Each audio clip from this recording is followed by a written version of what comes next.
পৃথিবীর সবচেয়ে ভারী জিনিস হলো মায়া। পাল্লার একদিকে মায়াকে তুলে দিন, অন্যদিকে সুখ, শান্তি, প্রেম, মহব্বত সব কিছুকেই তুলে দিন।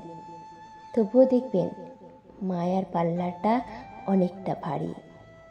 পৃথিবীর সবচেয়ে বড় নিয়ন্ত্রক মায়া। পাল্লার একদিকে অর্থ, সম্পদ, টাকা পয়সা, গয়না সব কিছু তুলে দিন, অন্যদিকে শুধু মায়াকে তুলে দিন। দেখবেন সব কিছুই মায়ার কাছে তুলোর মতো হালকা।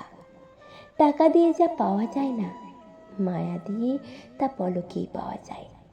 টাকায় যাকে কেনা যায় না, মায়ার বাঁধনে তাকে সহজেই বাঁধা যায়। পৃথিবীর সবচেয়ে মারাত্মক অস্ত্র মায়া। এই মায়াতে ঘায়েল হয়নি এমন মানুষ মনে হয় পৃথিবীতে নেই। আসলে পৃথিবীটাই মায়াময়। হিংস্র মানুষটাও দিন শেষে মায়ার কাছে বন্দী হয়।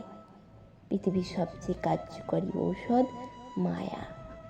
এই ঔষধে সারে না এমন রোগ না পৃথিবীতে নেই। মায়া ছাড়া জীবনটা শুধুই প্যানিক। হ্যাঁ, মায়া ছাড়া জীবনটা শুধুই প্যানিক।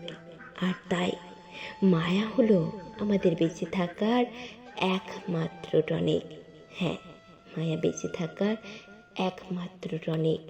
কণ্ঠে দেবিকা মণ্ডল, কলমে স্নেহাশিস বড়ুয়া মহাশয়।